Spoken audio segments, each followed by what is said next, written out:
Today, we are going to speak with the Canadian pastor who stopped police from interrupting his Easter weekend services. Then we'll talk with a former Border Patrol agent about the grim reality that's still happening on the United States-Mexico border. Plus, a little later, we'll welcome Victory News contributor John Graves to help us sort through all of this. Right now, let's get up to date with the headlines from Mike Garofalo. Mike.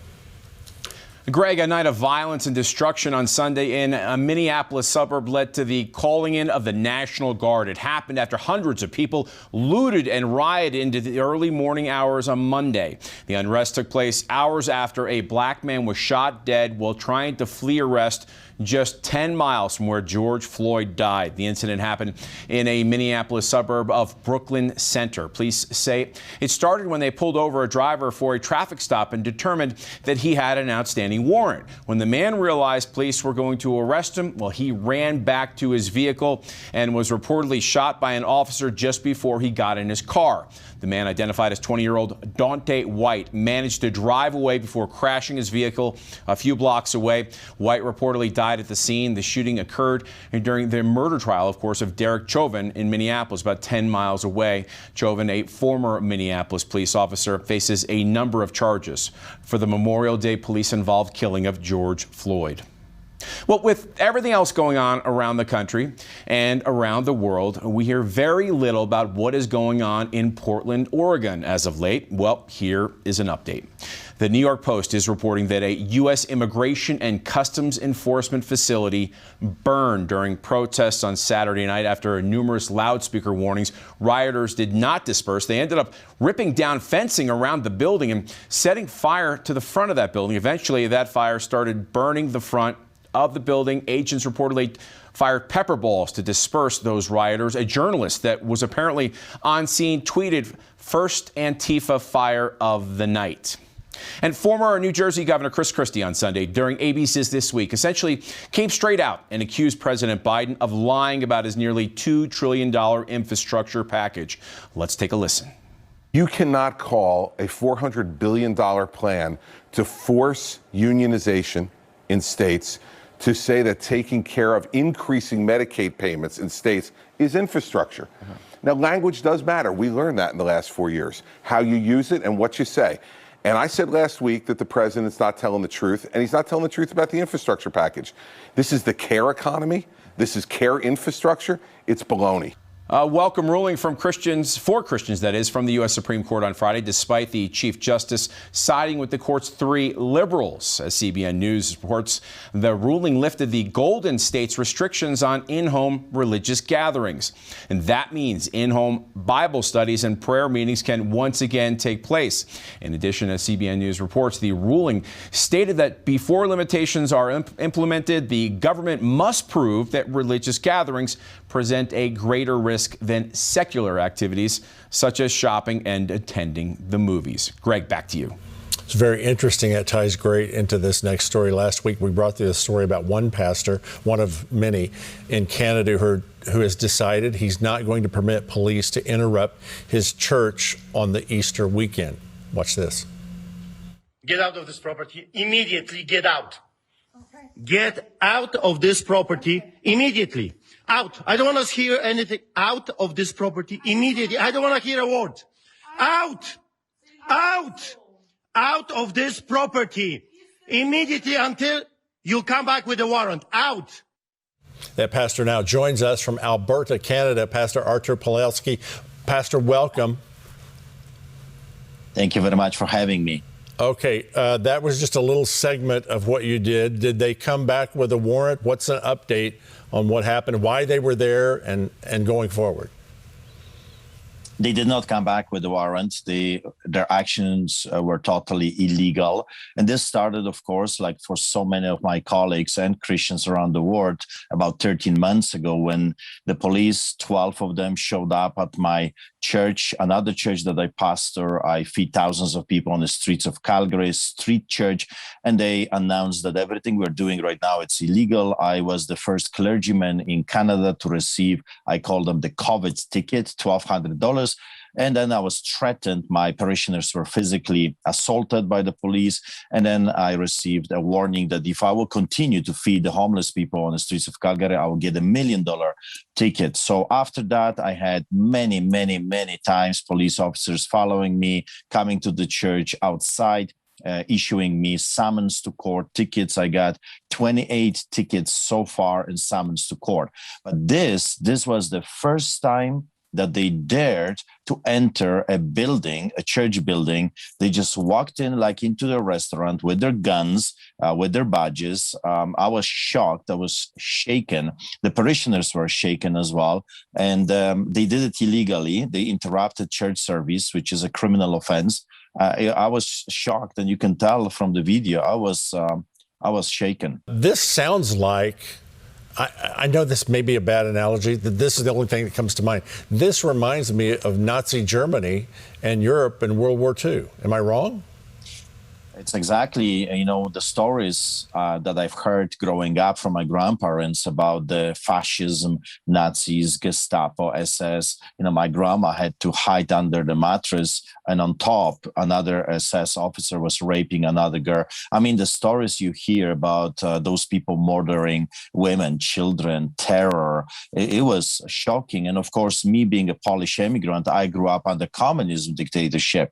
So police could come to your house 5 a.m, could beat you up, you could be arrested, thrown in jail, and the courts would not help you. Even though we had the Constitution, no one followed the Constitution. 50,000 communists were ruling over 36 million Polish people until, and I saw that with my own eyes, in 1981, Solidarity movement took it to the streets. Millions of Poles took it to the streets, and they said, we will not comply with this craziness. We will not work with you anymore. We will not obey your tyrannical rules.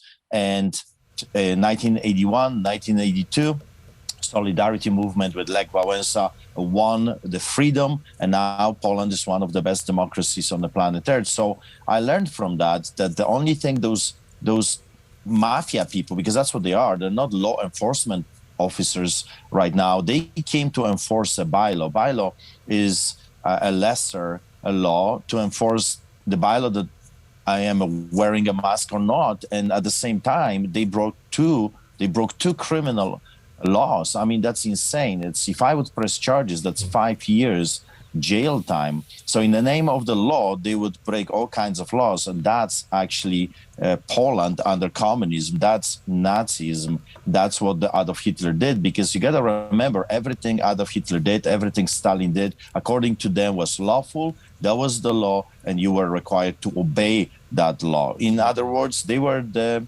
pharaohs of the day, and the rest of the society, you were the slaves. Yeah, absolutely true. And thank you for standing up for that. What's the answer then? You understand firsthand socialism and communism. How do we turn this generation to understand what's happening?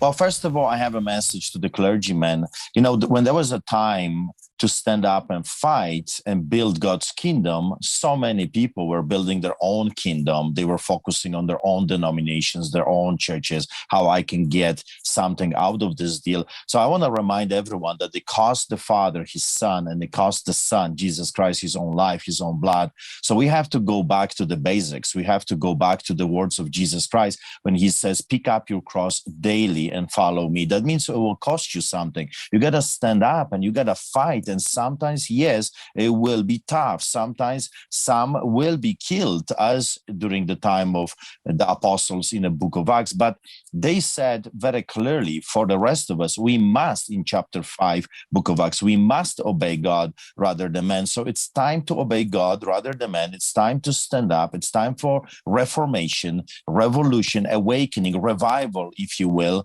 and say to those people, no more. That's what I did.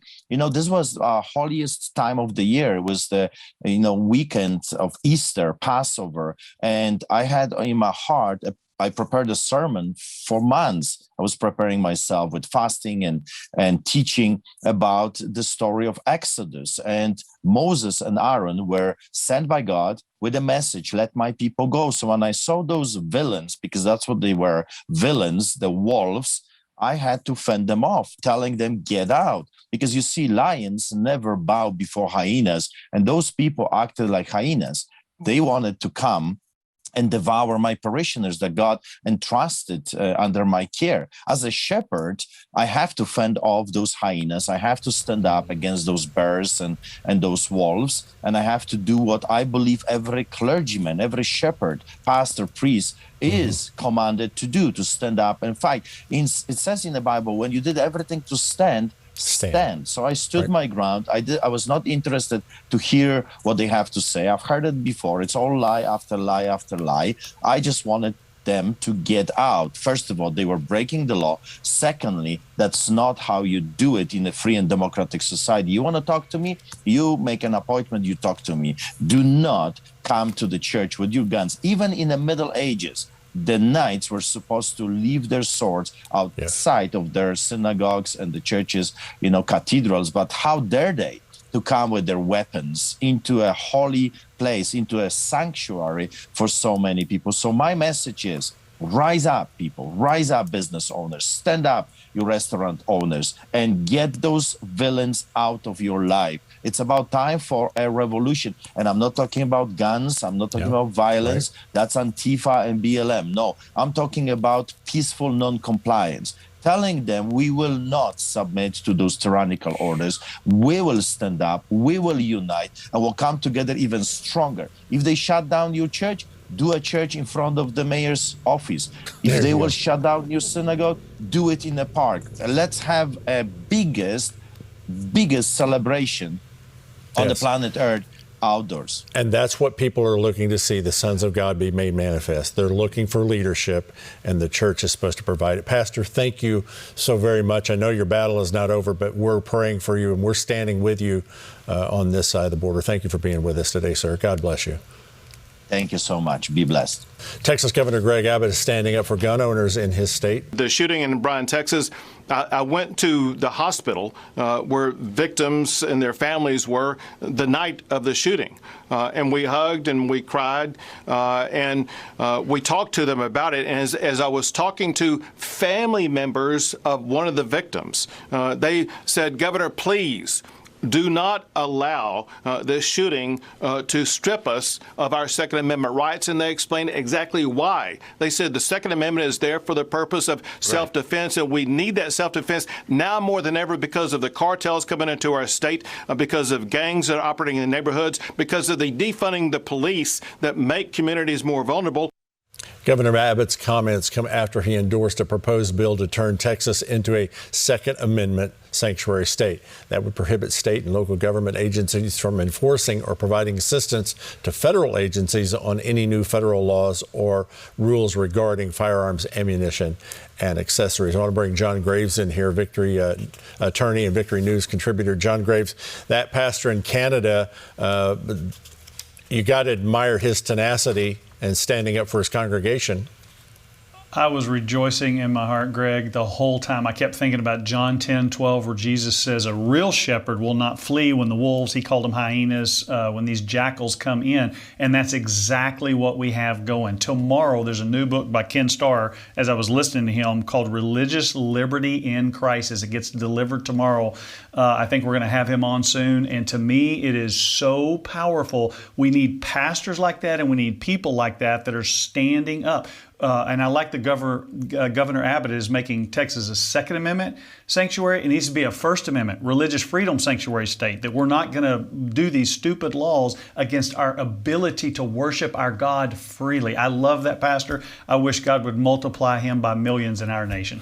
There needs to be more and more like that, and they are rising up. And I believe we're going to see in this last day true shepherds versus those that just have the title. And I think you're absolutely right on that. I'll say this. How about all five? We'll make it the Bill of Rights cannot be violated. Yeah. John? There you go. How about the Constitution, this sanctuary state? Texas could be, we're actually going to follow the Constitution with voter integrity, with telling us that you can't take away our guns, you can't take away our right to speak and deplatform us, you can't take away religious freedom. I mean, think of every single thing we're talking about. They're just basic constitutional rights that have been hijacked. Literally, they've been taken over by the political left. And so I think you're going to see, Greg, and I love this pastor. He's in Canada, which is far more socialist than our country is, and he's not lacking courage. And too many pastors are shepherds for hire. They do flee when they get attacked. They're in it for some other purpose than for the kingdom of God, counting the cost, and the gates of hell will not prevail against us. We're the ones that need to be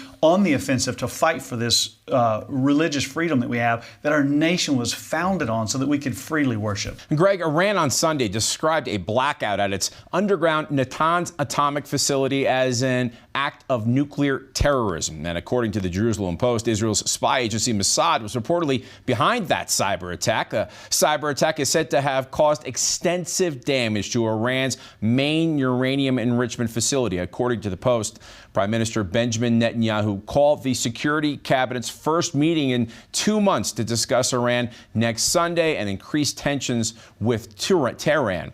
After initially saying the blackout was an accident, Iran admitted on Sunday evening that the so-called accident was the result of a terrorist act, that is. U.S. Secretary of Defense Lloyd Austin was welcomed to Israel on Sunday with a guard of honor at the Ministry of Defense headquarters in Tel Aviv. Austin inspected the honor guard alongside Israeli Defense Minister Benny Gantz. While there, Austin declared an enduring and ironclad American commitment to Israel. The support comes as the Biden administration appears ready to revive nuclear negotiations with Israel's archenemy, Iran. Austin was expected to hold talks with the senior Israeli officials later in the day, and on Monday during Austin's overseas trip, he will also stop in Germany, NATO headquarters in Belgium, and the United Kingdom. In an effort to stem the flow of migrants into the country, President Biden is considering a cash payment to Central American countries. Now, the Biden administration is considering the move, which they believe would alleviate some of the economic factors that push their citizens to leave in the first place. The administration didn't specify which countries would be receiving the payments, but the program in consideration is aimed at people from Guatemala, Honduras, as well as El Salvador, which make up for the vast majority of the illegal immigration presently occurring at our southern border. And this comes just as we are hearing federal officials are seeking to house some of the illegals at a former World War II Japanese internment camp in California. As for the latest numbers, we are hearing that in March, Border Patrol says more than 172,000 migrants crossed the border, and about 19,000 of them were unaccompanied children. And the number of unaccompanied minors in custody could be as high as 20,000 right around now. Greg, back to you. All right, I want to bring in former U.S. Border Patrol agent Jim Weiner. Jim, I'm listening to a couple of things here. We learned something here in Texas when the great freeze happened. When you have a pipe bust and the water in your house is flooding everywhere, don't get more buckets. That's not the answer. Turn the water off. Turn the water, the spigot, the supply off. We need to turn the border off. Because it's like a snowball rolling down the hill and it keeps getting bigger. 30% of the women and children that are in custody are claiming assaulted on their trip here to the United States. So, you know, that's 30% that are coming forward in their interviews and saying that.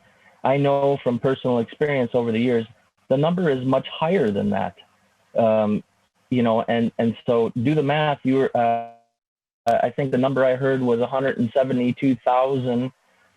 So do the math of 30% and then increase that by 10 or 20%. And that's the number that are facing those grave situations. Yeah, you're absolutely right. It's a tragedy, and it could have been prevented. Thank you so much for that report about what's happening. I want to bring John Graves in here real quickly.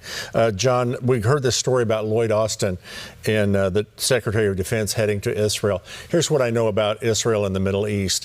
What you say doesn't matter. It's what you do. And he's saying that Israel and the United States are locking arms and we've never been closer. But then at the same time, we're going back to the Iran thing. That's what everybody notices and pays attention to. Your actions say you're not as close as you were. Yeah, show me what you're going to do. Don't just talk about it. I love that, Greg, because 5 presidents promised to move the embassy in Israel to Jerusalem. 5 in a row. Not one of them did it until President Trump. He didn't talk as much as all the rest of the other 5 did, both parties, by the way, but he actually moved it there. He actually brought peace deals in. Oh, you can't do it. Oh, you can't say this. Oh, Mr. President, you can't do this. He said, stop all that nonsense. Let's do it. It's the same thing you just said, Greg. Turn the water off. Don't keep gathering more buckets. Turn the water off. Go to the root. Jesus said that their people are hacking at the branches of evil. I came to lay the axe to the root. And so when you get to the root of the issue, it's like your story and Tim's story. Paying people not to come here is insane. It's a political leftist idea. We'll just throw more money at it. Maybe they'll stop it. Are you going to pay criminals to not commit crime? Everybody in that country then is going to immigrate here because we'll get paid to stay here. It makes no sense whatsoever. Exactly. And now we become socialists, not for our country. We're going to pay the rest of the world, 8 billion people not to come here. They're dying to get in here. And the saddest part of that last story, Greg, is 30%. That's over 60,000 women and children were sexually assaulted in just the last month alone because of the policies of the current president. That wasn't true in the last 4 years. No. And if you stop it or build a wall, then that stuff is there. And so it's a travesty for humanity right now. And that is, John, the war on women. You're absolutely right. And we'll go back to this thing, what I mentioned a while ago about the Middle East. In Jesus' day, taking this to a biblical example, in Jesus' day, it says, John was asking, are you really the one of the Lord? And he said, go tell John this. He didn't tell him what he said, I'm the Messiah. He said, the blind see, the lame walk, the actions. The actions speak louder on our border or in our Middle East dealings. John? That's so true. The wisdom is justified by our children. The scripture always says you can judge them by their fruits. Don't look at what they talk about or what they say. And the politicians on both parties have been saying what we want to hear with our ears and not doing it. We now have had a president fighting for us. Now that president has been removed, and we can talk about whether that was legitimate or not, it's up to us to go fight for our rights and for the kingdom of God here on this earth. And that includes these poor people who are being assaulted at the border. I want to thank Pastor Artur Pawlowski in Canada, former border agent Jim Weiner, and Victory News contributor John Graves. Thank you guys for being with us today.